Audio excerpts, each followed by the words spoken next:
this is what I'm going to do for the rest of my life. Every single weekend that I have, I'm going to spend my time coding, developing, creating things. And it was just a wonderful thing that you could think of something. You weren't limited by the laws of physics or anything else. If you could imagine it, you can create it in code. So that was amazing. And in high school, did more rigorous programming as well. And Cape Cod transformed my life. It took my zeal and energy that I found in Boston, my ambition, and helped channel and focus it into something which happens to be the driving force of the future, which is technology. Went to Johnson & Wales for computer science. Cool, in my sophomore year, Johnson & Wales, not for cooking, but for computer science. And in my sophomore year, I got a job working for IBM. Wow, awesome. It was amazing, right? And so it was already beginning to click that, hey, this is paying off. And I also got a full academic scholarship in my sophomore year, for my sophomore, junior, and senior year, paid, working in the academic computing department. And so early on, I said, wow, there's something here. This isn't just fun on the weekends. First of all, I couldn't believe that they were paying me what they were paying me for something that I just love to do. Yeah. After graduating college, my first job, $70,000 a year. Second job, $85,000 a year, 25,000 shares of stock. The Boston.com boom. Again, I'm still pinching myself at this point. It's a culture shock to culture shock to culture shock.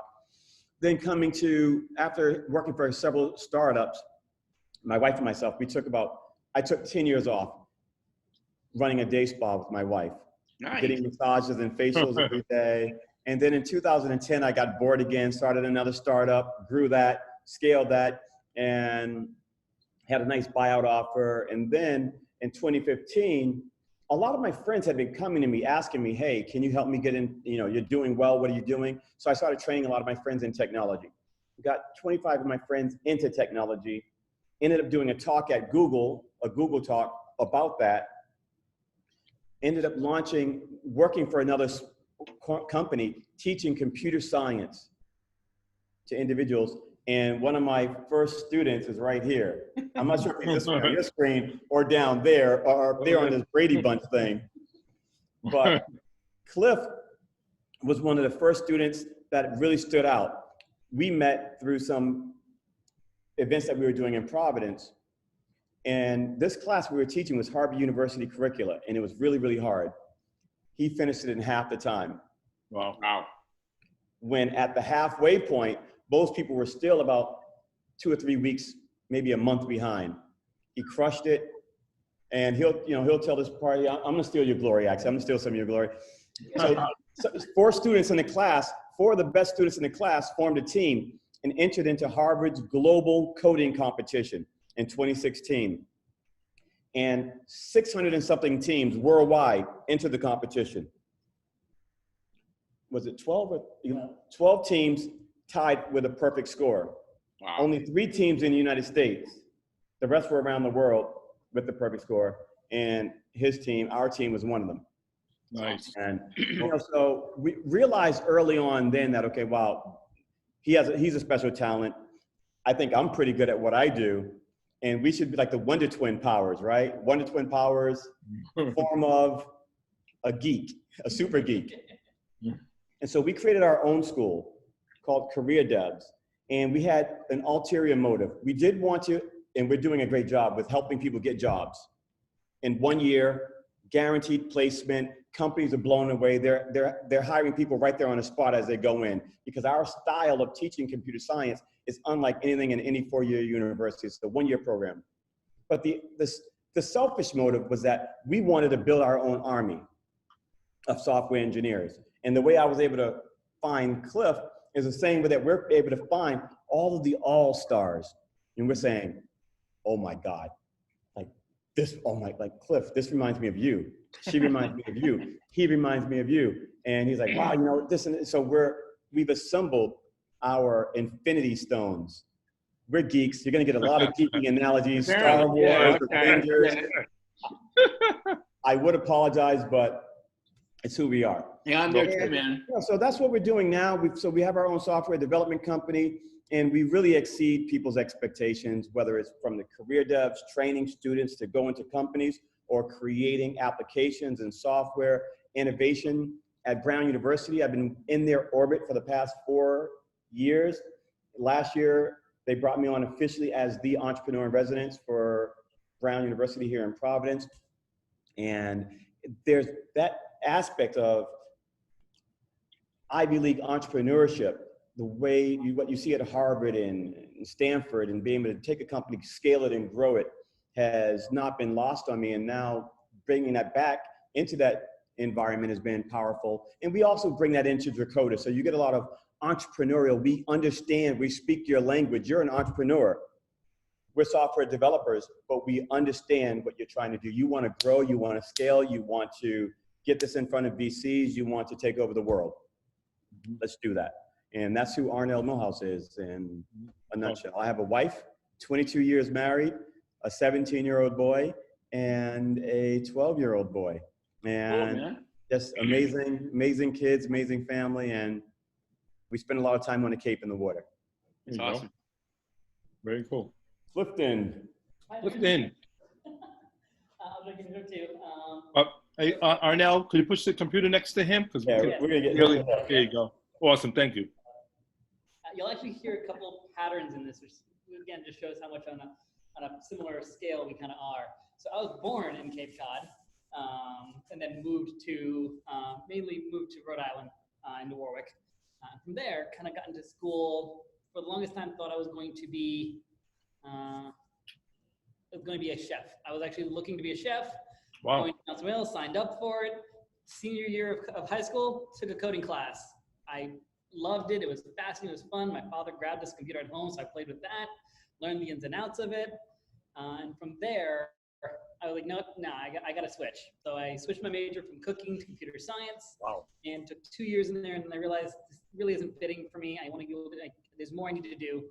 So I dropped out. Honestly, probably one of the best ideas that actually happened to me. So from there, I wasn't yet able to get into computer science, but I did stay in the technical world through IT. I was able to stay in IT, and I constantly kept coding on my own time, periodically kept building my skills in my spare time. Ended up going across the country, ended up in Iowa for a little while, and when I came back, I ended up moving into Providence after coming back. And from there, I started finding a community. I founded Free Code Camp Providence. We had about 1,000 members in it. I was holding meetups, talking to people about code. We were collaborating with each other, and that's when I ran into Arnell, as he mentioned, during one of his meetings. And so we finally started finding each other in our orbits. And yeah, then as he mentioned, took the class, ended up finishing it really fast. Really liked teaching my fellow classmates. Since I was ahead, there was not really much for me to do in class, except go around to my classmates and try to help them. So I would go to my classmates and be like, hey, why are you stuck? What are you working on? And it really helped to escalate my knowledge because I was able to see things that I never saw before, fix bugs that I never seen before. So it really grew my knowledge. And from there, we were able to really just kind of collaborate together and realize, yeah, we can make a better tutorial system. We can make a better tool, school, more efficient school. So we got together, created Careerdevs, and we've been really doing well with our students. They're getting amazing jobs, great reviews, awesome stuff. So really that's me in a nutshell. Yeah. Very cool. Yeah, we do this breakfast, lunch, and dinner. If you look at our Slack channel, we're communicating All hours of the day. at all hours of the night, 2 o'clock in the morning. I'll send him that "you up" text. So I send it back to him too sometimes.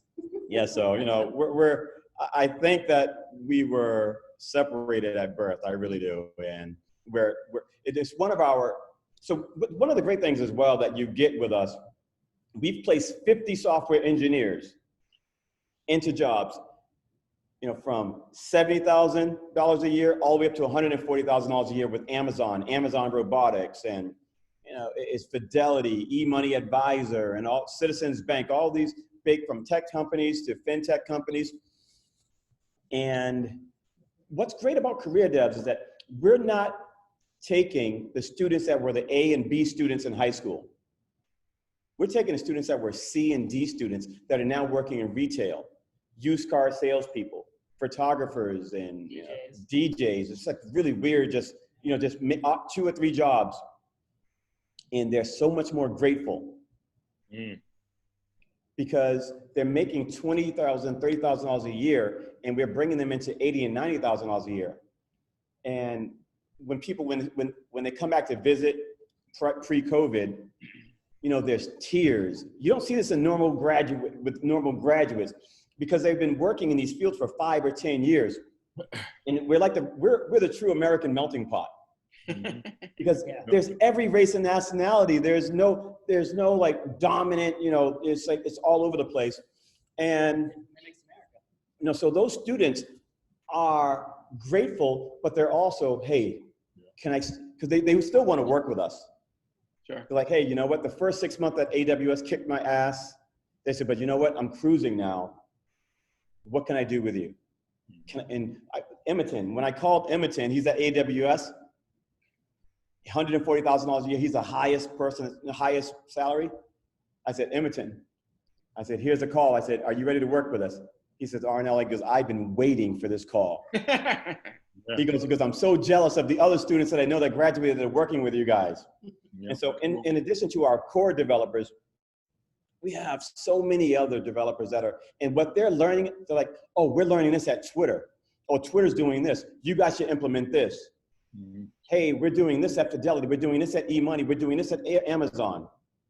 Nice. And then so they bring it back and they'll do a little retrospective. They'll do a dump, a knowledge dump. They'll do a class within Careerdevs, and we'll take that. And so we're on the cutting edge more than I think anyone else, because our employees are at these cutting edge organizations. May come back. And they keep bringing it back. So it's a great viral loop. So that's us. We're excited, if you can't tell, about what we do. Don't get us talking about coding and development.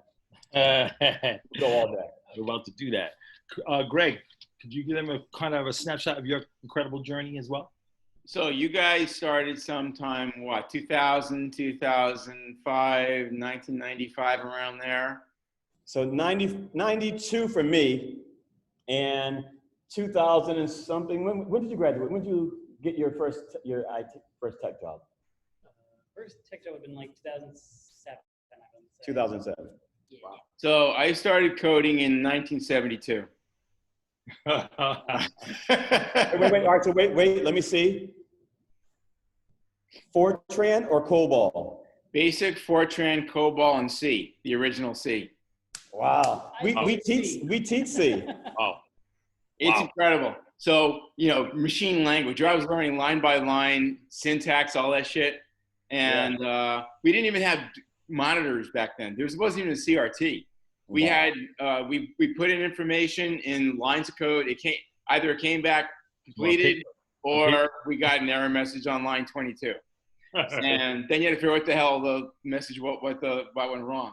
But we started doing like the video stuff. Like we did tic-tac-toe, we did checkers, we did chess, all that kind of stuff. Actually having the computer play against us, which was really rad for back then because no one was doing that kind of stuff. Correct. And so that was really fun. But without a display, it was sort of frustrating. We'd write the code, we figured out how to tell the computer what move we made, and then it would come back what move it made.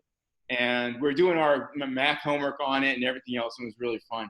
And but back then, you were talking about the Ivy Leagues. I went to Penn for computer science. I know, I saw. So I started right there when they had ENIAC and all that shit. It was unbelievable. Yes. It was, you know, the size of like 2 classrooms. Correct. And it was like 60 degrees. Is why the reason why I quit was because I was doing computer science. Was because one, every guy in there smelled really bad, was about 300 pounds, and had a plastic pocket protector. I'm sorry, that didn't work.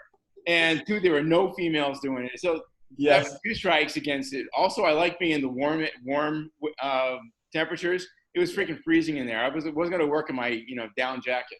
Right. Everything was wrong. So I went into economics and ended up doing that when I got out. I was an investment advisor specializing in tech, of course, for 20 some odd years.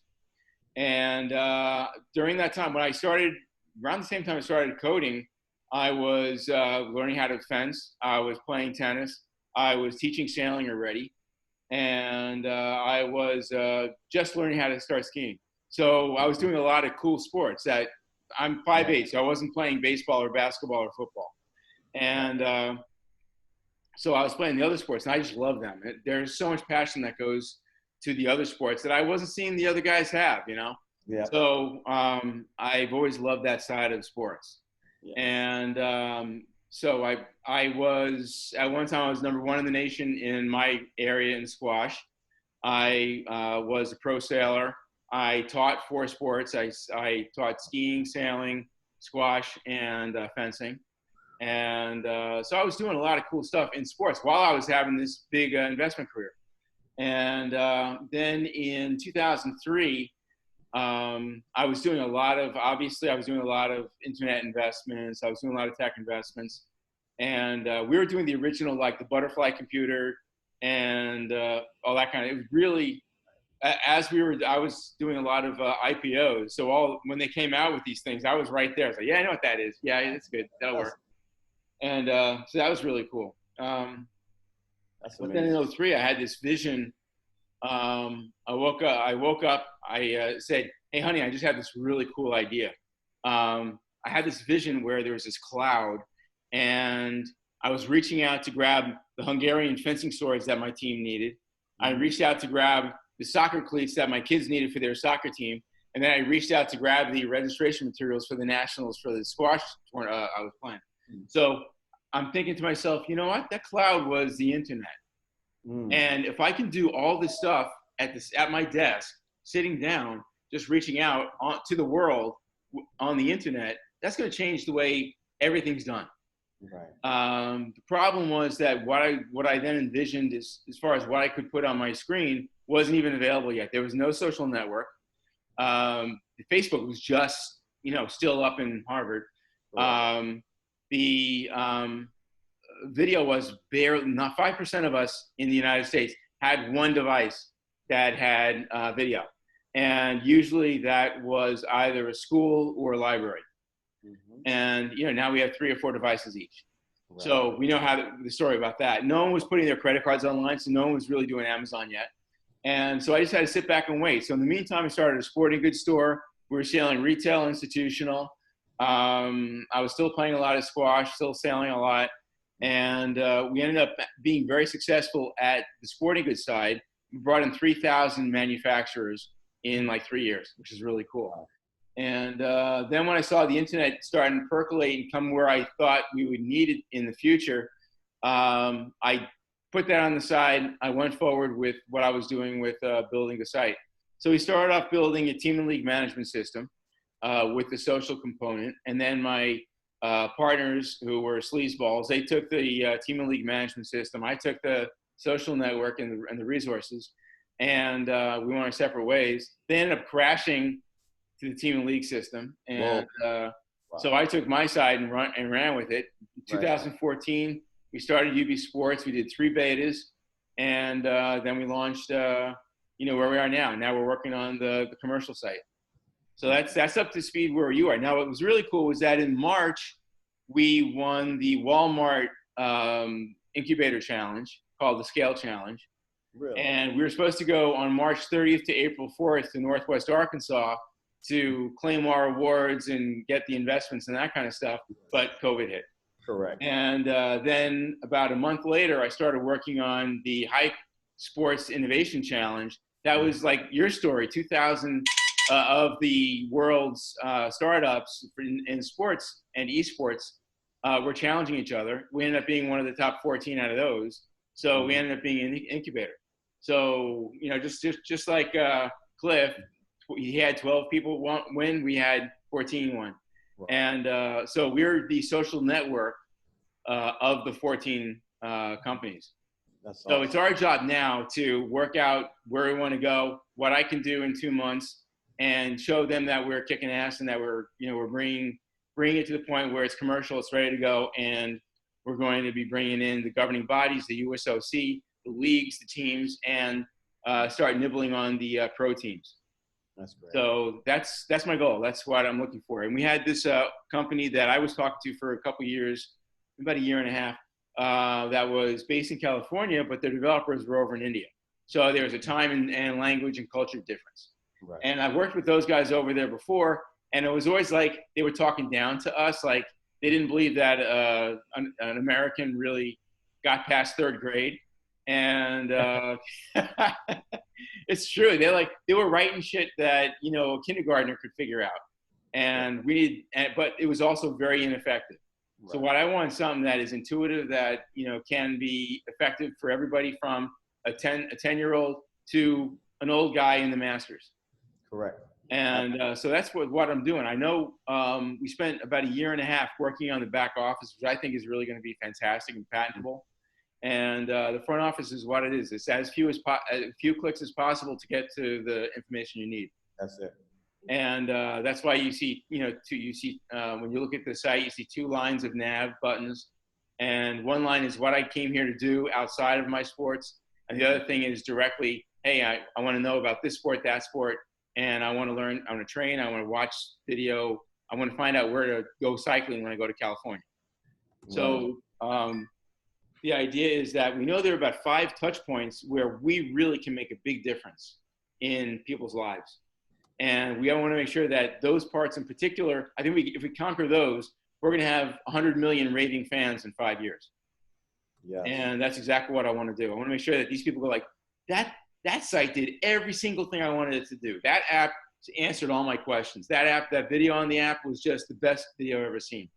The clearest thing. I love going back slow motion. I love going forward slow motion. I love seeing the shuttlecock when it leaves the racket's head. I want to see that kind of stuff. And that's so my goal is really to be able to be that people just go, wow, that was unbelievable. Mm-hmm. So, you know, I was thinking about working with those guys over in India, but, you know, then our friend down there said, you know, we should be talking to you guys. So that's why I'm talking to you. So, you know, reflecting on what you just said there, you know, the slow motion video, being able to do that with low latency, right? And being able to fine tuning it in there. Those are all algorithmic challenges. Right. And fortunately, like when people come to Career Devs and our developers, when we're training our team in Dracodess, we are algorithmic monsters. By the way, I was too. I love algorithms. Yeah. So that's what it's all about. It is. It is. And it's, you know, it's just, I don't know, you're built that way or you're not built that way. Solving problems, being able to make something as efficient as possible. Mm-hmm. So that's really, and that's something that we're really looking forward to, being able to work with you on that video aspect of the site, because we know that that's a key. It's almost because the way you're describing it, it's ASMR. You're familiar with the term ASMR? Mm-hmm. Right? And it's not just watching it, but being able to have that nuanced and fine-tuned experience when you can see, like you said, the ball coming out of the, what did you call it, the racquetball, the squash net? When you play badminton, it's called a shuttlecock or a birdie. Yes. Right, so. And you want it to be this visceral experience for users. Yeah. Not just watching a YouTube video. And so we get that. So wanted to really make sure we touch upon that. 100,000 users, right? It's like Peter Thiel said, competition is for losers, right? If you're not going for it all, you're not going for anything. Well, actually, I said 100 million users. 100, yep. And you know what? I have it written as what? What does that say, Glenn? I do have 100 million written. In X years. Oh, 100,000 users. Woohoo! I'm going to do that in 2 months, man. What are you talking about? I did write 100 million. I said 100,000. And, you know, so understanding that the site has to be a lifestyle. Yeah. More than an app. It needs to be a lifestyle site, an application where people are spending their time, when they can do things that they can find out things in their sport domain, but also things outside of their sport, as you said. And, you know, 2 degrees of separation. You get there, click, click, boom, I'm exactly where I want. You don't want it to be a maze, a labyrinth where people have to click through. So, you know, clarion understanding on, you know, the things that you're mentioning there. And as well, when you're in so we're really big on machine learning and artificial intelligence as well. And Okay, so those I are things. did forget to tell you one thing though. Yes. I have a friend. His name is Andrew Dennis. He's in Arizona. He is on the Apple 5K team, which is that's the elite of the elite at Apple working on video. Mm. So they are so far ahead of where people were. He still has an algorithm. You love that word. He had an algorithm for video that provides 3 times better compression and clarity in video than Netflix does. And so for the given bandwidth, he can kick ass. But the 18 months, he's going to be ready to demo and work using UB Sports on almost zero latency and lag using AI and quantum computing. So we're going to be heads and we're going to be better than any other video system in the world. Awesome. In the galaxy even. That's amazing. That is amazing. So this is great. This is great. I see, what comes to mind for me is a cinematic experience, right? When people are watching video, that it's more than watching video is too, basic of a term. You really, I'm getting it. So I think I think ASMR puts it together. Yeah. You're experiencing it. It's an experience, not just watching a video here. This is good. I mean, I think what we were getting, this is great because I think what John was providing was very business focused, and I think it was more around, hey, our goal is, in his initial directive, as you know, Greg, is conversion of existing third beta to this new platform, new stack, whatever we go with. And you're providing, I think, great insight around what you're envisioning this thing is going to be, which I think we didn't get that with Bill and John. Not their fault. It was more, hey, how do we get this going, and what's the avenue? It was much more in the trenches on the technical side. I think Arnell and Cliff are getting more of the vision of what you're looking to do once this thing is converted. So I was going to go that way too. Yep. But then I talked to these guys, and they're like in my orbit, so I figured I can talk their language. Yes. Absolutely. Excellent. Love it. And in terms of, let's see, I was going to go, where was I going to mention? Oh, sorry. No, that's perfectly fine. There are a lot of things in orbit, and you mentioned in orbit. So there's so many, things that we've thought of and thinking of in terms of your platform, but because you think about ESPN, right? How they got their start with the satellites out of Connecticut, right? Putting that up there, and they've had an absolute stranglehold on the market for decades. And yet, we're not really relying upon having to launch satellites. We have the power of the internet, and no one's really challenged them. So as Cliff and myself have been talking, you have an opportunity, because if you go to ESPN, we spent a lot of time over the past few weeks looking at different sports-related sites and National Geographic, and looking at different threads that bob and weave. You have an opportunity to create, like I said, this lifestyle attachment brand where people just simply want to spend their time. And there's music, there's sports, and there's food. Those are like the 3 pillars of societies. Give people their bread and circus. And so this is a phenomenal opportunity. I know what I was going to say. And we are judicious in our approach in terms of what projects we want to work on. We want to do things that are very, very interesting, right? And I've had that opportunity. I've done work in my consulting career. I've worked with NASA. I've worked with the Department of Defense, like 25 stories underground in the middle of Arizona and Colorado. And so we try not to just work on projects that are, we're really, really interested in. I believe that there's a lot of cachet to bring in resources from Brown University as well, through those channels that I have, and opportunities there. So we're just excited to work with this project. We hope that we can really, really just come in and help you exceed your vision.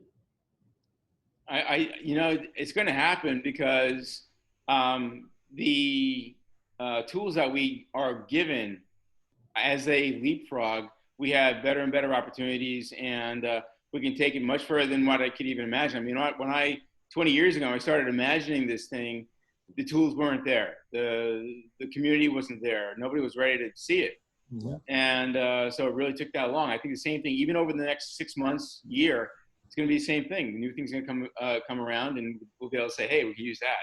When my friend gets done developing his AI and quantum stuff, we're going to be right there. And we'll be able to, the hard part's going to be there. Is going to be figuring out where the other chokeholds are. What's going to slow them down, because those aren't going to be limiting factors anymore. Right. And so we're going to find where those problems are. And that's one of the questions that I had for you guys. This is a really good circular conversation. Now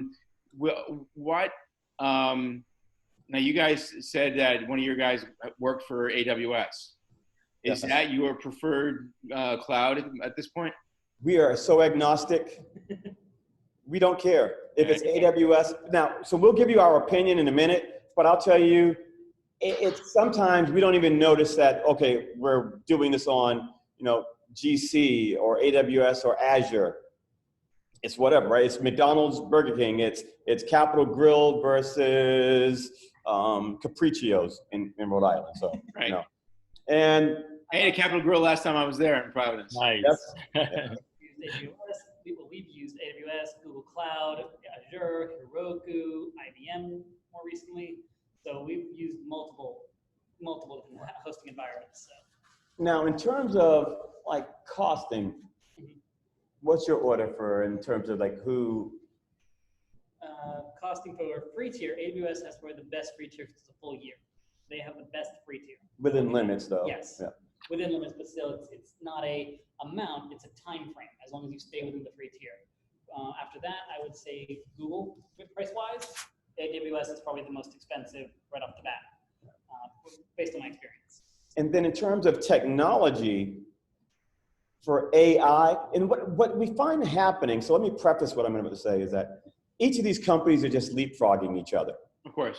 Every 2 or 3 years, right? And so there was a point when AWS was the clear and away favorite.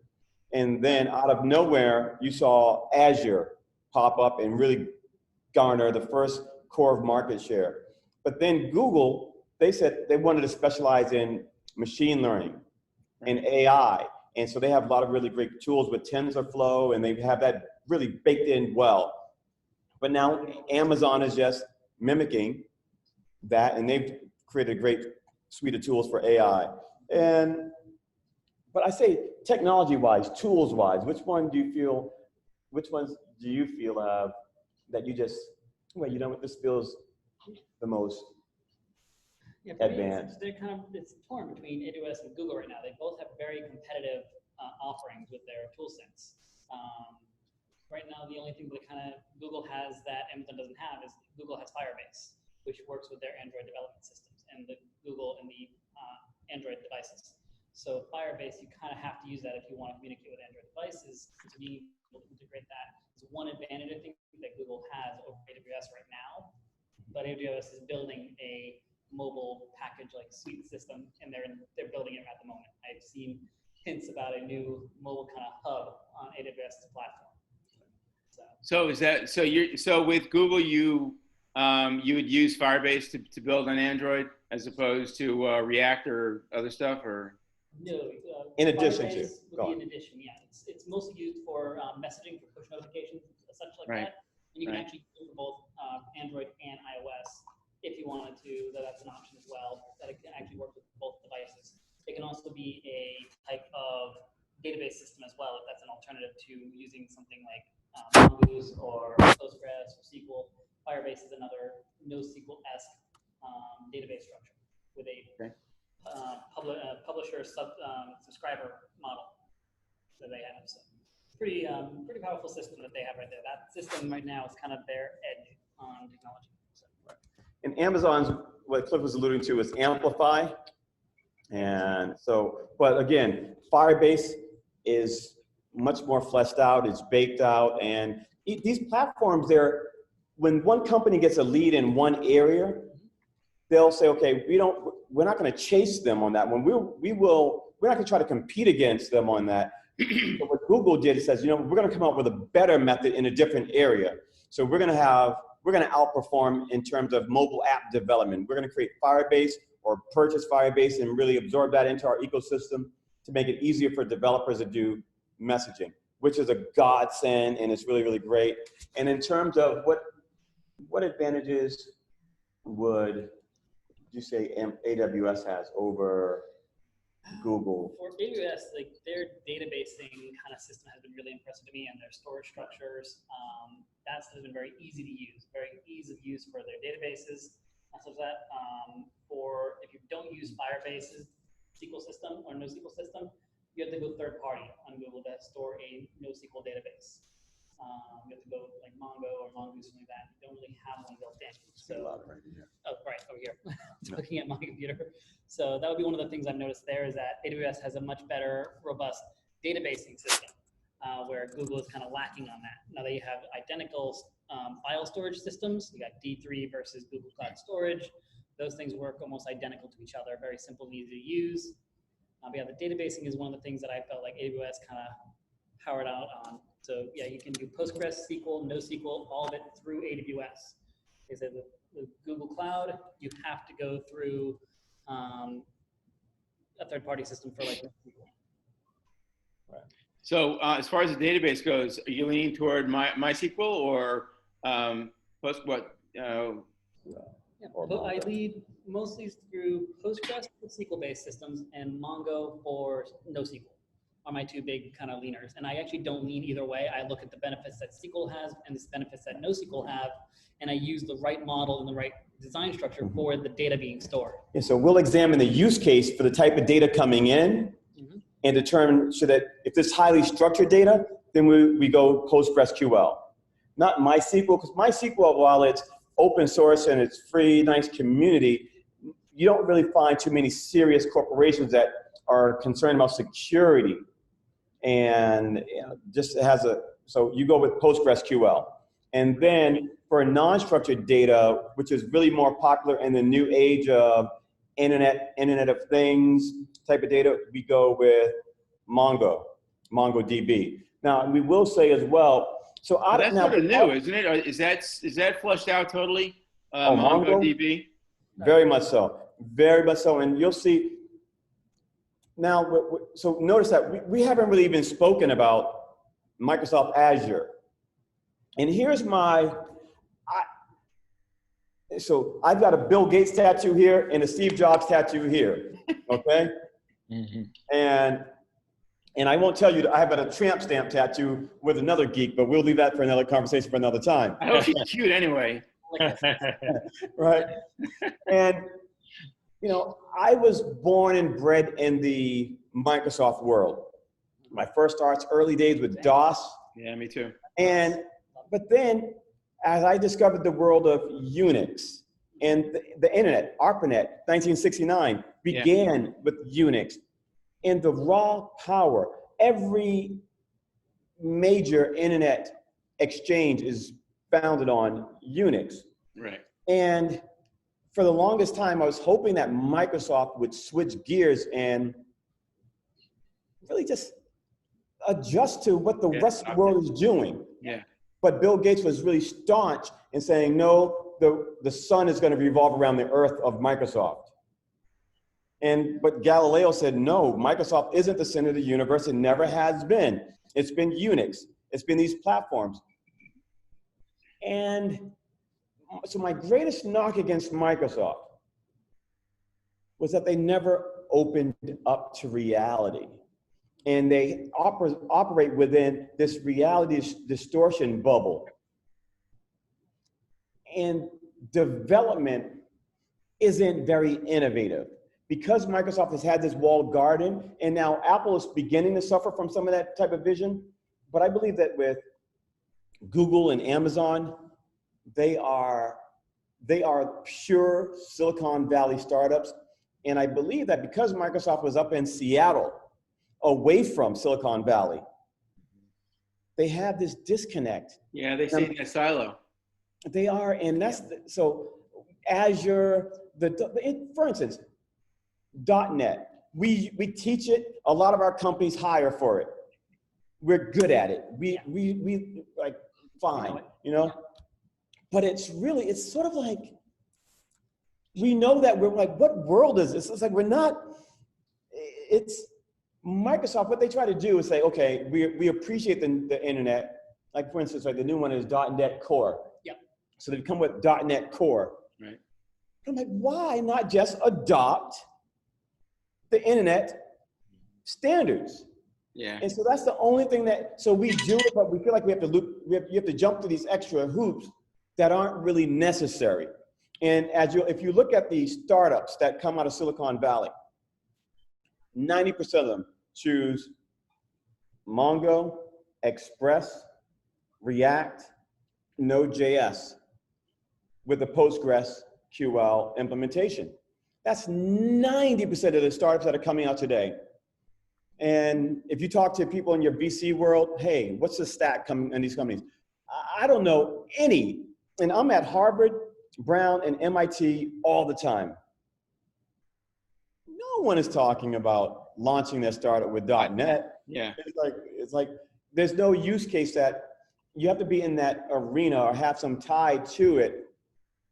Now, John, we had a great conversation with John about that. And he understood that, hey, you know what? Because we gave him some information and we told him, we will do whatever you want us to do. We're going to give our 2 cents and we're going to crush it with whatever you want, whichever direction you want to go. But we would advise, and we believe that we can open it up so that John could actually even learn some of the things that we're doing and it might benefit him. And he's going to fall in love. He's going to fall in love. We just have to get him out of that. Okay, so this is the conversation I had with him separately. We were talking, he said, listen, you know, if you really want me to be, if you want me to be involved in the coding, I'm a .NET guy and all that kind of stuff. I said, I never said I wanted you for the coding. You know, and he's been doing internet stuff for 25 years. Right. And so he's seen everything. I mean, .NET, you know, wasn't even there. And so he's learned on everything else on the way up. And he was doing coding before the web came along. And right. He's like me. He's an old geek. And so he can handle anything. And what I said is, I don't want you to do coding. You're the head of tech. You're going to be driving the bus. You're going to be making sure that the site's doing well. You're going to make sure that our teams are doing well. When we build our in-house team, we're going to make sure that those guys are doing well. I don't want you to write a line of code. And he was like, well, then I don't mind. That'd be cool. But I mean, he's a way cool guy. And he's brilliant on doing project development. He's worked for enterprise. He's done web. He's done startups. He's been around the block. So for me not to want him around running tech would be stupid. Right.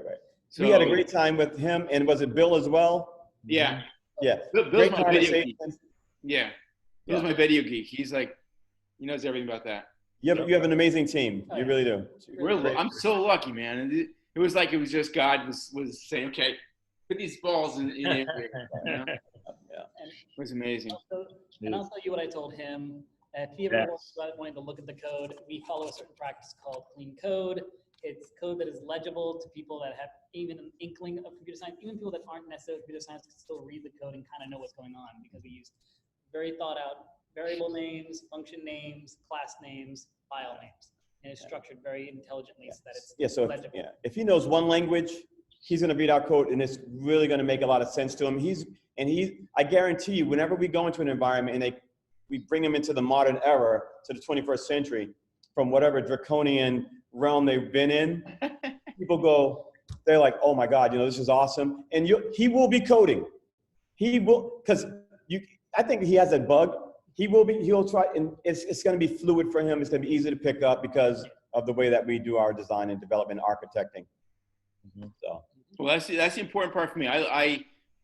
That's my bread and butter. I love that kind of stuff. If you show me good architecture, you show me a good file setup, I'm going to be in heaven. So, but I want to see those. You know, the other part is the workflow. I want to make sure that, you know, we really have a great workflow that is just simple, intuitive. When people go on it, they're like, oh yeah, of course, duh. And then we have to have little pop-up boxes saying, okay, the next thing you got to do is this. Yes. Because, we were talking to coaches and they're not going to be tech savvy. And that's the thing. The site shouldn't be technical. Right. It should be just like, it makes sense. Yes. Yep. So, User experience. user experience, right? Yeah, that's All it. about UI.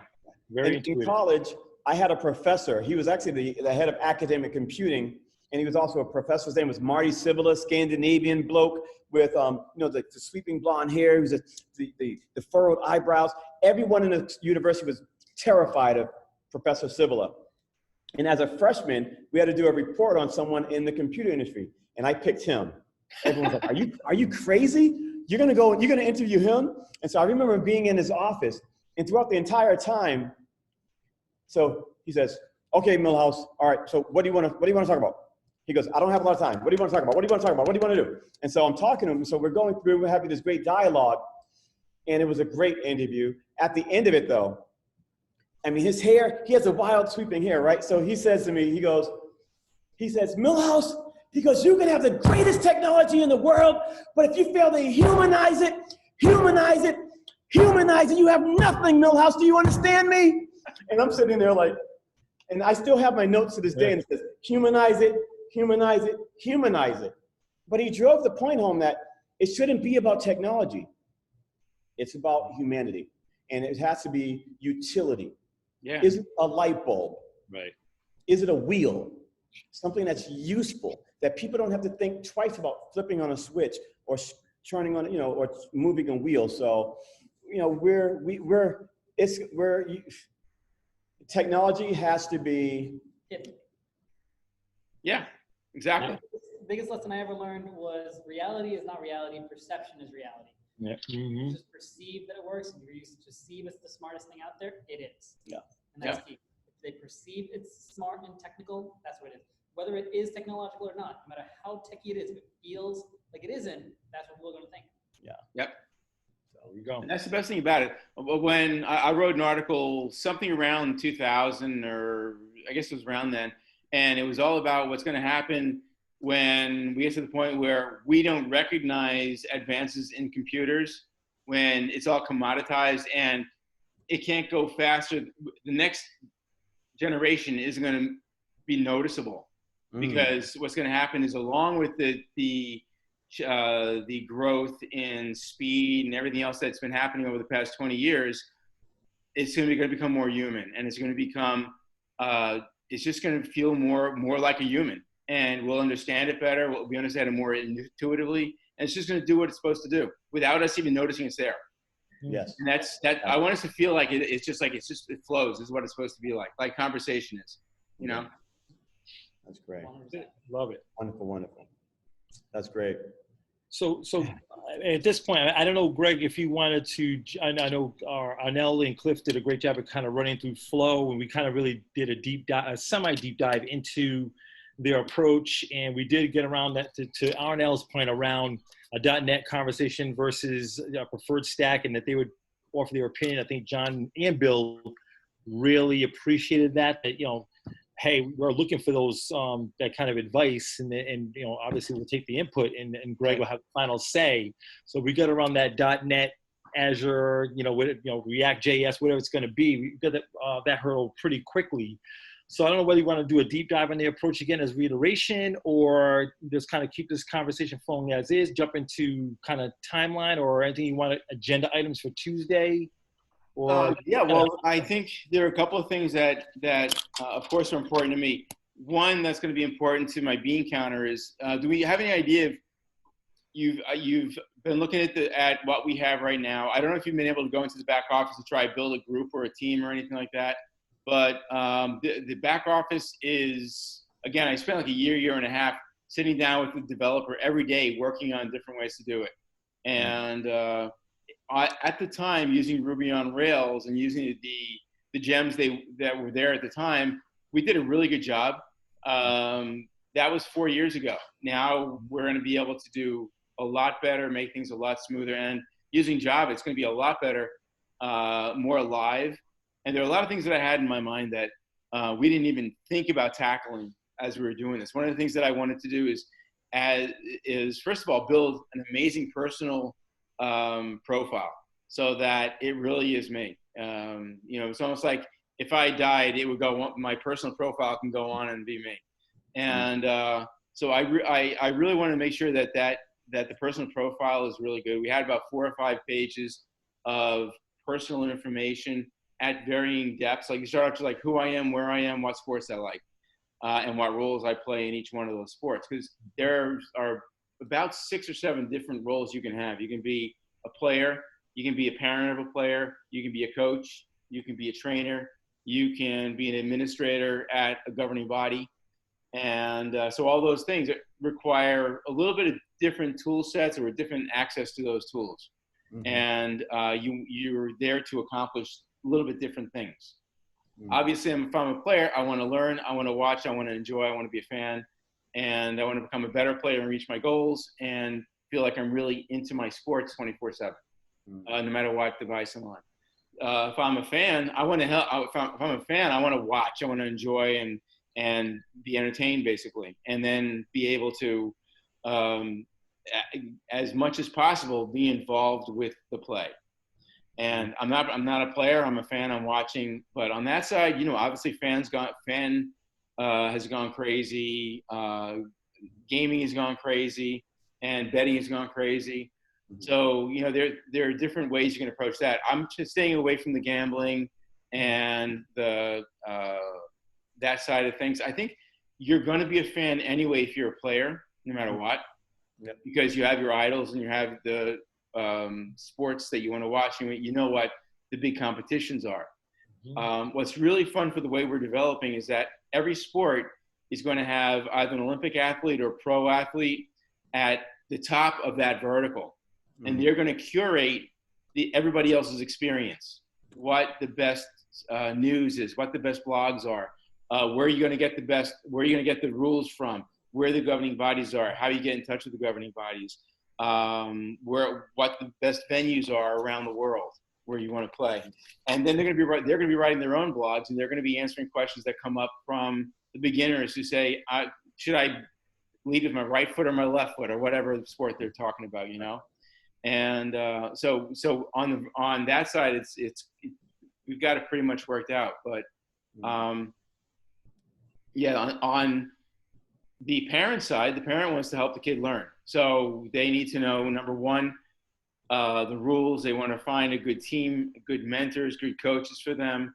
They want to know about sports psychology, how to handle an adolescent who lost and goes crazy and throws their helmet and shit.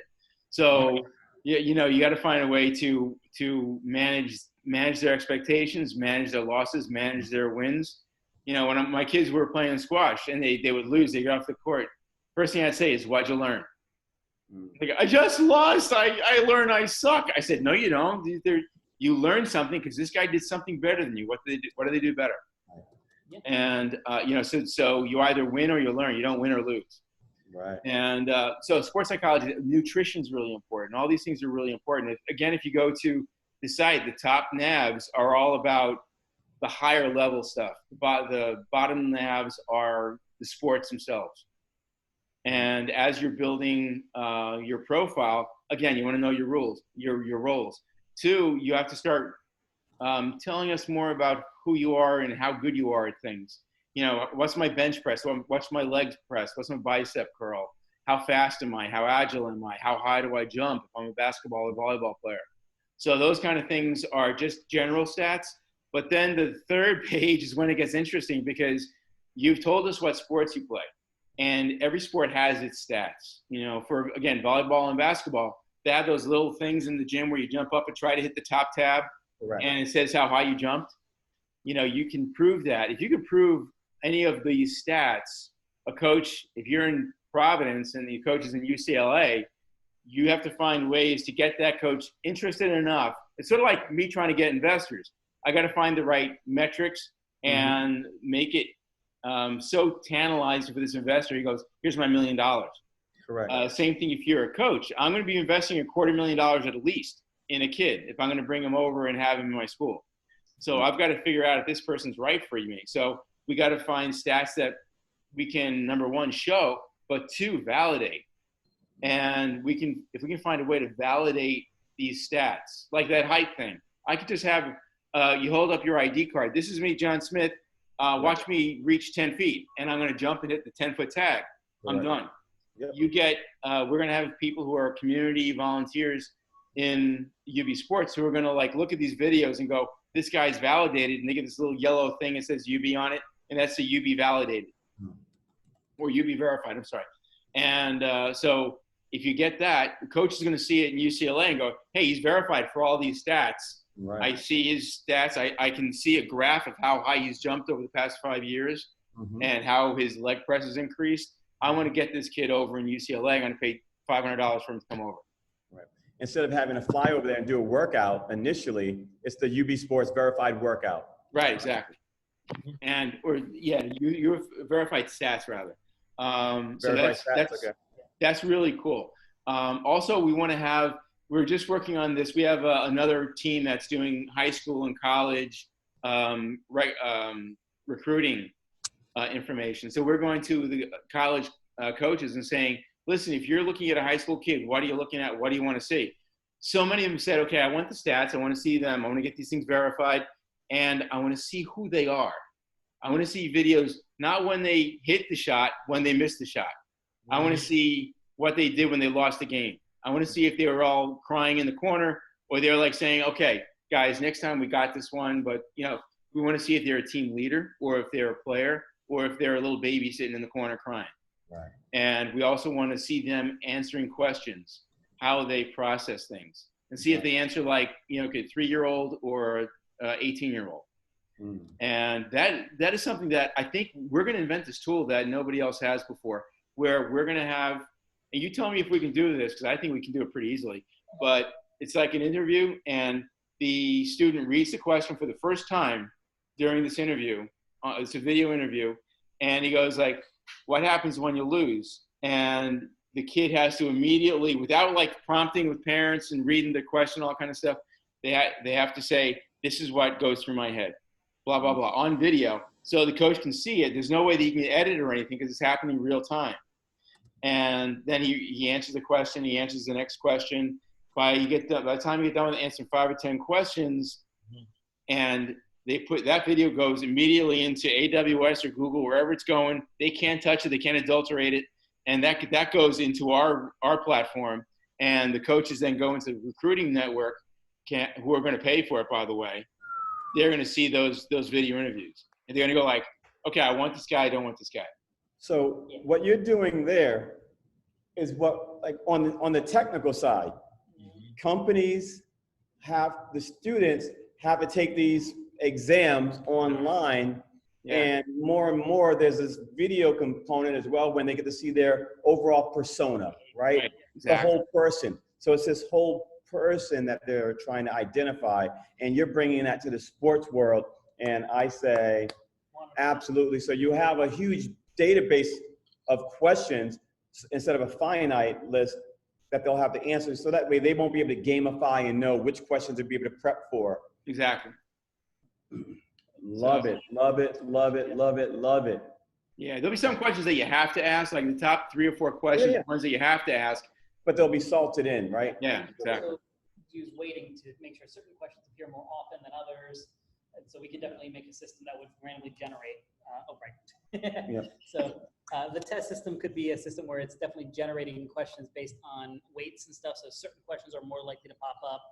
Certain questions, they have a max weight, so they're always going to appear on every single test.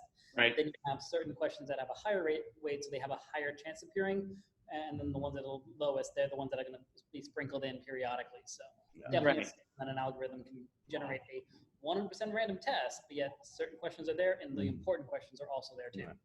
So we just, for the past 15 minutes now, we probably did the first 15 minutes of we do these series of interviews with the founding team as well. And so that's what we're getting into now, which we love. I can tell you my temperature elevated a little bit, and I'm salivating because this is really, really, really great information. And so great. All right. So as far as the stack goes, what are you thinking about? Like, let's say let's start with the video stack. What are you thinking about? Like, how would you build a player that's going to do the stuff that we were talking about? And databases. What I'm thinking about is you have companies that are already doing gaming on their.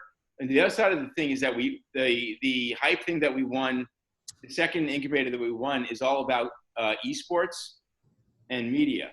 So we have to make sure that we've got a system that is at least as good as Twitch, that can handle basically Twitch-like accounts and do that kind of stuff. Because we're also going to go to independent gaming developers. We've already spoken with one yesterday that is looking for a good video platform that isn't Twitch, that can do the stuff that Twitch does at a higher level. So we have to think about that kind of stuff as well.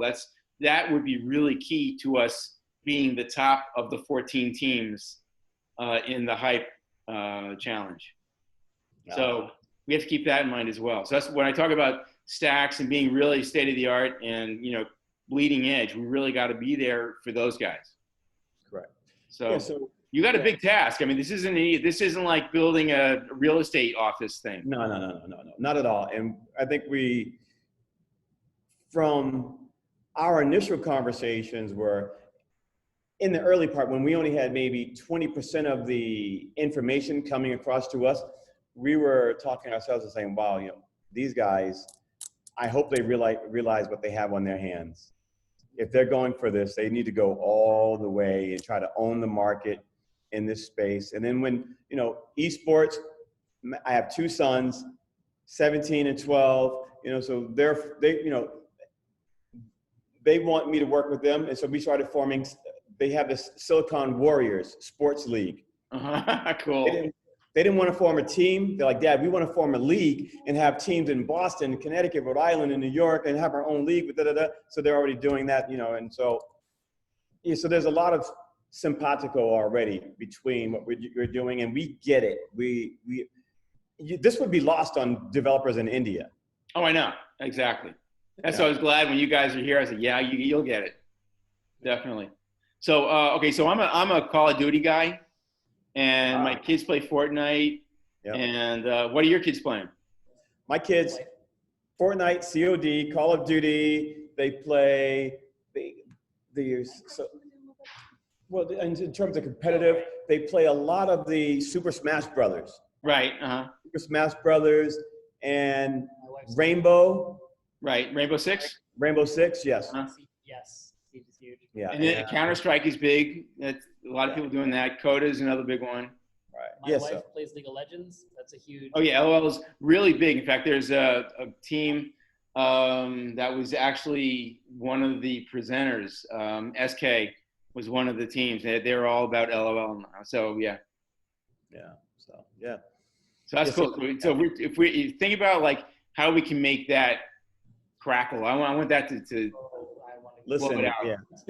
We want to do that. There is a ton, because that's a multi-billion-dollar component right there. Yeah, exactly. Right. Yeah. So. And with the world of COVID now, that's going to become bigger and bigger.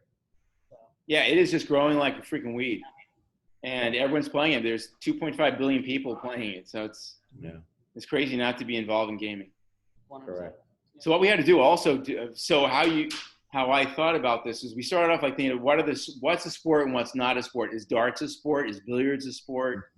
And we had to try to like nail what that really means, what it means to us, and how we can say what's a sport. And for me, I have trouble calling golf and baseball sports because most of the guys are sitting around, one guy's doing something, two guys are doing something. It's hard to call that a sport for a guy who plays squash and is running around for an hour and a half straight. So we had to say, okay, what is a sport? So what he said is, okay, it's competitive. You have to winners and losers. You have a governing body, and your mind has to tell your body to do something, to act on something else, to then end up winning or losing.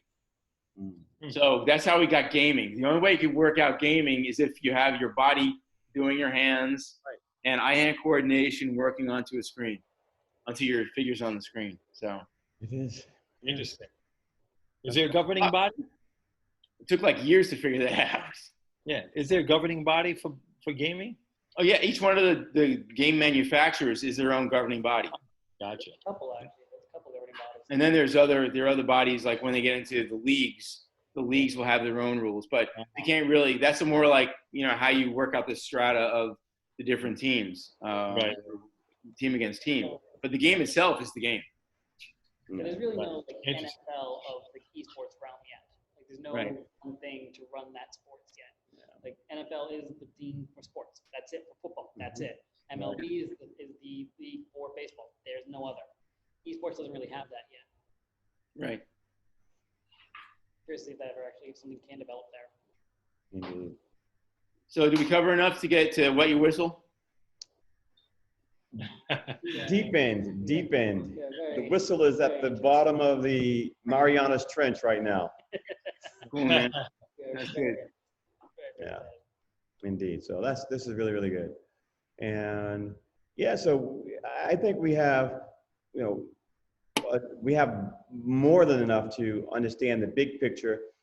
Once we get started, there's some technical interviews that we're going to start doing, some deeper 2-hour interviews in certain vertical aspects of the application, where we're going to ask them a billion questions, take in a lot of information. And this is how we do this, like with our clients, whether it's a company like Fidelity or eMoney, where we've gone down to Pennsylvania to their headquarters, spent 2 days, and we just walk away with a pile of notes, because we try to take in really an ocean's worth of knowledge and information and data, and then we're able to connect the dots and cast up the constellations and see how we can chart our course to where we need to go.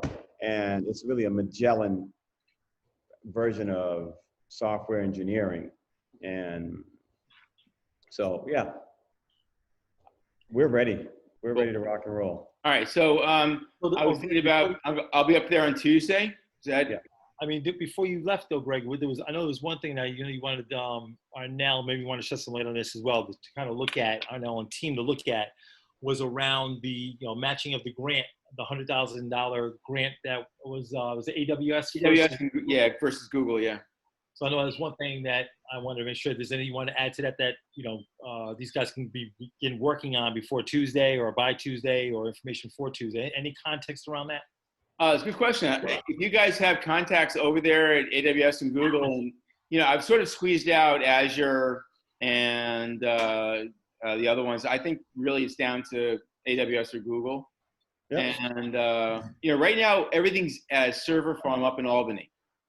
Mm-hmm. And okay, so 2 questions there. One is obviously which one would be able to run a virtual server better? Would it be AWS or Google, or is it relevant? Is it?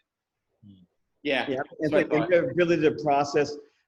I mean, Google and AWS, they're both the giants in the room. They're the elephants in the room for being able to manage petabytes squared of data, right? So they figured they have that nailed better than Microsoft, better than IBM, better than any of the other players in that room. So they're solid in that respect there. And video, YouTube, Google, like they've got that, right? And then AWS, with just being the world store right now, and and so many of the companies that we use that are running on AWS. So either of those two are going to be fine. And but then it's a server in Albany, you said, which could run. I'm wondering if it's better to have the member data in actual server as opposed to up in the cloud, just for safety's sake, or is it relevant? I would say cloud first, backed up simultaneously to a local. Okay. For speed purposes, so unless you have because you can, just you're following, SDLC safety standards, safety practices to make sure that the data is always backed up. It's in multiple places at one time. Yeah. And Amazon and Google both are not allowed to actually read what you're storing. So you pay for that. Yeah. I see his face right there, so I want to talk to him. Amazon and Google have no rights to the data that you actually store. Right. So your database stuff, whether it's user data or not, they have no access to it. They're not allowed to look at it. They can see your analytics, like IPs, who's hitting your server, Like they're able to see that kind of stuff, the analytics, Mhm. how active it is and what tools you're using. So they can see that you're using these services in their system and how aggressive those items are so they can do their analytics, but they cannot pull your data. So that's one of the reasons why I was thinking about using Google as opposed to AWS. Really, well, there are a number of reasons. Number one, they own YouTube. They know how to, they must be building systems that handle video firsthand versus AWS that doesn't have a firsthand reason to have great video. So I was thinking that they might be putting more assets into the video side of things. Mm-hmm. And also they have the Google Analytics, and they have DFP, and they have, you know, all the AdWords and all that shit that they bought over the years. Right. And, you know, Google Translate, all the things that we are going to need as we go international. So I keep thinking that if they're first person with all this stuff, they might be a little more handy at handling everything coming together. So, yeah, I do feel like Google has more interesting vertical use cases where Amazon has their core cloud polished. Right, exactly. Right? And then Google has a great cloud, but then they have these offshoot branches and I think that's their thing. They know that we're going to try to add value in specific verticals and use cases. So right. Now, so I wanted to touch upon, did you, Cliff wanted to add something? Yeah, I just choose to throw a little bit out there, not to disqualify Amazon with videos and stuff. They do have Amazon Prime, so they are right. Oh, yeah, that's right. They do. To their video stuff. Yeah, Google does have YouTube, which does way more than Amazon Prime does. Right. But yeah, Right. like that's what we say. Like, even though Google may be leading in video, Amazon isn't just like not doing anything on it. So. Right. And now, in terms of being able to see which company we can get the most from, this call increased my thought that, okay, I think this is a really good chance that this can, because they want the next great idea. Each company wants the next great idea. So as we can take some of this information, and if you could send us some of this, the high bullet points of why is this cutting edge? Why is UBS 2020 cutting edge? We're different. Our differentiators are here. You know, we want to be this lifestyle brand. We want to make sure, you know, there's several bullets that I've written down here, but if you could just summarize 4 of the things that you see that are future forward, future thinking, why this is cutting edge, right? Yourself, your team, your history. Like the bio that I looked at LinkedIn, but understanding, hearing you speak today painted a better picture for me of, I said, okay, you own this domain. You were born to do this. I really was. That's what I'm what I look for when I'm sitting at Brown, hearing entrepreneurs give their pitch.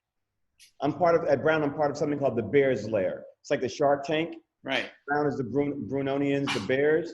And so we either give them honey at the end of their presentation, or we give them our claws. Ooh. And so I'm looking, and I'm always listening to see, was this person born to do this, right? If there are like 5 other things I think this person could be doing, but after listening to you, there's no other course in life that you could be on right now other than founding UBS. True. And so distilling that in a bio and the top 4 bullet points about what UBS is, your team, and your vision, we bring that and we present that. I can break that through some channels through Brown, some channels through Harvard, and say, hey, listen, we want to bring this as an opportunity for you guys. So they'll give you, you know, hopefully $100,000, $200,000, right? And sometimes it's $50,000, but whoever gives the most, because they're both platforms, and I can see us leaning toward. Google right now is my biggest lean, based on some of the things that you want to do and the things that you're leaning towards. Google definitely feels like my big lean, but if Amazon's willing to give us more money, I can definitely do anything there. Yeah, exactly. Right. I have no issues with that. If it's size, if it has to be, if it's comparable, yeah, I think we're sliding toward Google. Exactly. But if Amazon is just hitting out of the park, then, you know, absolutely. You got to take them. Absolutely. That's all great points. So just again, in interest of table setting Tuesday, the other couple things that kind of jumped off, Greg. Obviously, I think you're seeing, kind of feeling some of the synergy that I think the other guys were feeling as well to close that conversation. But there was an assessment conversation, and kind of John was like, I need to wrap my own head around, where this site is, or where the servers reside, who's hosting what. I don't have a good handle as to where everything is within the site currently to understand. You have to understand that in order to convert it properly, right? So I think there was an overall conversation about that, and Arnell and Cliff did a great job of kind of diving in their approach around assessment. So again, as context, we're going to jump into stuff already, but if there's anything you want to add around that, so they prepared on Tuesday to cover that. And the third thing was two things around timeline. So there was an initial, John was like, hey, they need to understand better. Is it early September? Is it September 3rd for the exact reason? You added some great clarity around that. There's no definitive, it has to be September 3rd because of X, that we're looking to do, have an MVP ready for, the September timeframe. As long as it's done, to your point, done well and done fucking right, as long as it happens in September, we're good. But we weren't fixated on a certain date and number. So I did relay that to Arnell and Cliff. But around that, the one point that I wanted to make sure we table set for Tuesday as well was around QA. That John was a little, concerned about, hey, 1 week for QA is not nearly enough, and Arnell was very quick to say, listen, yeah, absolutely, we can adjust that. And he had, in fact, adjusted it during the meeting. So I want to make sure I just touch upon those points that were kind of lifted during the conversation, again, for you to add context and make sure these guys can cover it on Tuesday. Yeah, time frame's big, of course. We, not as big as it could have been, though, because we don't know how many schools are actually going to be starting in September. Right. And what sports going to be starting. We got very, very, very lucky. I hate to say it, but COVID hit at exactly the right time. Yeah. With the Olympics pushed back to 2021 and schools, who knows about sports, And even if there's going to be schools, there's some schools that are just saying we're not even going to open. I think BU is talking about skipping the semester or something like that. I don't know. Yeah, well, school or sports? School entirely? School. Wow, holy shit. Wow. So that's what I heard back in like April, May. I don't know what they're talking about now, but they were saying it's all iffy. Everything's up in the air. Wow. Yeah, but sports, of course. I mean, sports are a challenge. And I just heard that there are a couple of schools what school just stopped doing wrestling? Stanford. Yeah, Stanford just killed like 11 of their sports. Yes. Including fencing and wrestling and a few other ones. Yep. Dartmouth just canceled like fencing and some of the other, lacrosse and things like that. And I know that the Ivy League in general is not doing any sports at all. Yeah, fencing. You have to be like 8 feet away from each other or you're hit. Exactly. So about that. It doesn't make sense at all. And you're wearing a mask the whole time. Yeah, exactly. You're wearing a mask. You've got your sword keeping people away. I mean, what else do you want? But just stick an N95 on that mask and you're all set. That's what I'm saying. Yeah, there's no problem there. Stupid. Yeah. But and that's the sport they kill, and they're thinking about keeping football. I don't get it. It doesn't make sense in this world. So anyway, it did give us some. Yeah, exactly. But it did give us an opportunity, to not be there on September 3rd. So it gives us a chance to really spread it out a little bit and make it a little better. So I'm actually very thankful that COVID hit. And unfortunately, some of us have gotten the COVID 19 pounds. And someone said that a couple of days ago. They said, yeah, I got my COVID 19 to lose as soon as I can. And I'm like, oh, wait a minute. That makes sense. That does make sense, right? Soon it's going to be the COVID 30. Yeah, exactly. If we don't get out. So that's one of the things that also that the Marmara people like. Emily Walton, I guess the daughter of Sam Walton, she was really into the fact that she hates the fact that the average Walmart consumer is 300 pounds. Wow. And, the average weights in America, male 200 pounds, female 168 pounds. 168 pounds. So, Hey, my I'm dating a girl who's 115 pounds and she's just right. I don't know. So there's a lot of stuff that they don't like that they like that we could if we could change, imagine if UB Sports comes along and lowers the average weights of the American population by 5 pounds, what that'll mean for cost in medical care and longevity and health in general. That would be fantastic. If we could be the protagonist that does that, that would be fantastic. Right. So I came up with a really cool idea. You guys been to Walmart? Yep. So in Walmart, it's this big box, and you walk in, and there's this sort of like inner circle of selling stuff, and then outer circles of selling areas, and then there's this lane that goes around, sort of like a rectangle in the middle of the store. Yep. And it's about probably 300 yards to go around the whole store. So my idea is, why don't they have card readers on opposite corners of that lane? And if you're obese, you get 1% off your total purchase if you go 5 times or 1 time around the loop, and then up to 5% off your total purchase if you keep going around that loop and keying in your card on either corner of that lane. Love it. So all of a sudden you got these obese people working out, just walking around the store. Right. And you know what's going to happen. Those people walking around, they say, hey, I need another order of bonbons, and they're going to get something else. They're actually increasing the order of what they were going to buy. Absolutely. It's advertising on the loop. Absolutely. And everything, that stuff. Yeah. Yeah. And so in terms of the assessment, I wanted to make sure we're dinging on that. So we hit upon this. I do. I like it. Love it, love it, love it. And so even upon that, and so I'm going to come back to that point toward the end, but I wanted to recap and just come right back down this line. So there are more fleshed out information on your bio. Right. 4 vision points. I'll do that. And the mission statement of the organization, so we can get something together, send that out to Google and Amazon. And then the assessment report. So once we get the green light, we will jump into the back end and begin doing the assessment. And we're going to present everyone with a report that gives you a clear view of the physical. It's sort of like giving it a doctor's physical, a complete physical report breakdown on the current model. Because if we were asking, we had a litany of questions that we gave to John, and he was like, don't know, don't know, don't know, don't know, don't know, don't know. We probably had a good 40 questions that are going through our mind.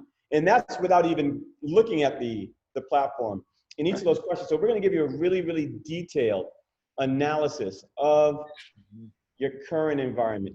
And we do this deep dive because it's going to help us to really know where we need to go. And so the assessment, it takes about anywhere from 2 days for a simple environment to 7 days if we get in there. And sometimes we get in there and there's like spaghetti code everywhere, and they're like, oh my God, what is this? But that's fine.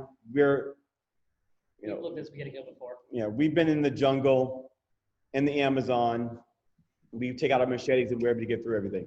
So we're going to give you a great assessment. And then it's great to know that there's really, the timeline isn't September 3rd. And initially some of the data that we had was like, oh, September 3rd. So that's why we created the timeline that we did. Once we knew that, hey, there's some wiggle room there. So we said, okay, then we can really do a great testing, multiple sprints of testing. Now we can layer different component testing for one sprint, a different segment testing for another sprint. So that's really great.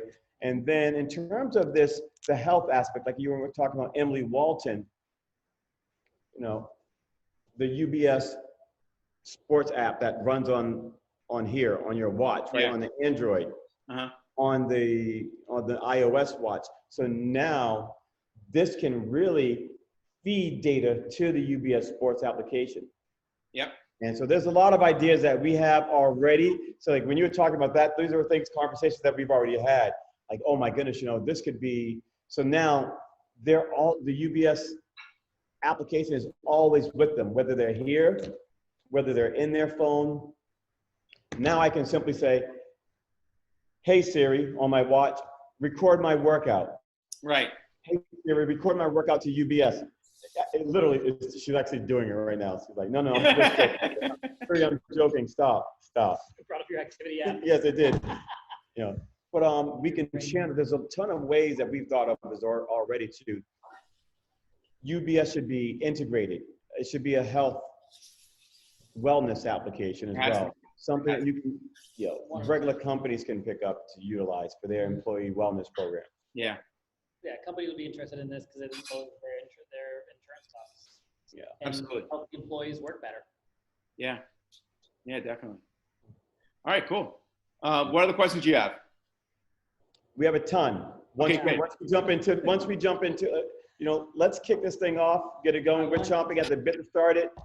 We need to see your website. We want to see your code. Yeah. All right, so we'll dig in. I have that all in one big sheet that I can send you guys, so you can start digging in.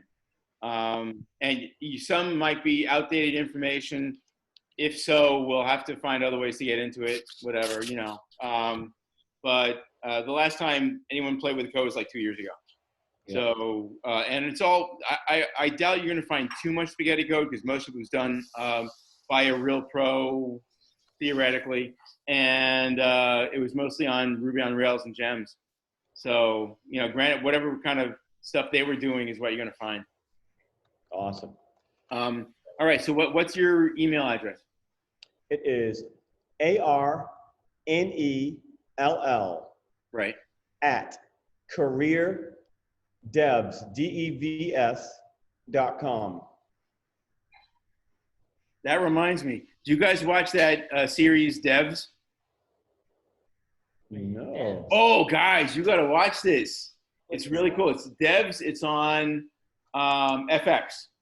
Oh, okay. And it's a series. I think it was 2 seasons. I think it ended because it sort of went as far as you could go. The guy dies. Oh, I should told you. But okay. But I have it right here. I'm pulling it up. You got to watch it. Hulu has it. All right. Yeah. It sounds like a more serious version of Silicon Valley.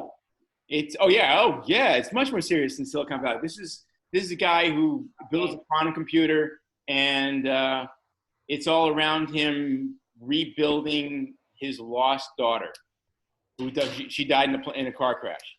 Okay, wow. That's as far as I'm going to tell you. It is wick. It is really an incredible series. I have Hulu. I'm gonna have to check this out. Done. Yeah, I'm a Hulu guy, but I love Hulu, man. It's not only good for this kind of stuff, but also for live sports. It's better than playing, and it's also a lot more agnostic in everything, and it's a lot more broad. So I really like it a lot more. Don, which email are you going to be sending? Will you be sending from, so I can make sure that I have it clear? Greg at UBsports.com. Thanks, Greg. That was easy. Yep, exactly. Both sides. All right, cool, guys. I said John there, but so Greg, you're all set for Tuesday. So 11:30 start time. You want us to pick you up at the airport logistically? Just want to. I'm driving up. Oh, you're driving up. Beautiful. Okay, awesome. Where are you coming from? Connecticut or New York? Depends on how lucky I get on Monday. Right. Nice. I'm probably no, it's not true. I'll be actually meeting a girl for lunch on Monday. And we'll see how it goes. You needed to move the meeting to the afternoon on Tuesday? I know, right? Might be a little tired, but with any luck, we'll see. Right. But she's in Connecticut, so we'll be coming from Connecticut. If nothing else, I'll stay at like the Hilton in Stamford or something like that. And hey guys, Arnell and Cliff, be on standby for a Zoom on Tuesday, please. Right? Yeah. I will be there. This is my job. This is my life. I will be there. Yeah, awesome. So we'll be meeting at CIC. So Tony will give you all the information for that. So I love CIC. I've been there already. It's awesome. Yeah. Are you going to CIC in Providence? Yeah. We were there. I started going there probably about 6 months ago. Actually, no, November. When did they open? They opened around November or October, something like that. Yeah, around September, October. Yeah, I was there like 2 weeks after they opened. Okay, nice. So I've been there a lot. I met some nice, pretty girls there too. Yes. Yeah. By the way. Look at Greg. See? I love being single, I gotta tell you. So, all right. So I'll be there on Tuesday. Don't worry about that. 11:30 CIC. Awesome. We'll have a blast. Right. This is great. Thanks a lot for the time, Greg. As soon as we get the details locked up, whenever we can sign on the dotted line, we're ready to go. So We're ready That's to the other rock. part we have to talk about is how much it's going to cost. So we got to go down that road too. Yep. Perfect. So, Sounds all right, good. All See you right, guys guys. today. You'll expect stuff in your emails in a day or two. Perfect. Appreciate it. Thank you. All right, guys. Guys. Thank you. Have a great one. Have a great Take it weekend. easy, guys. See you later. Later. Bye, Tony. Later, bye.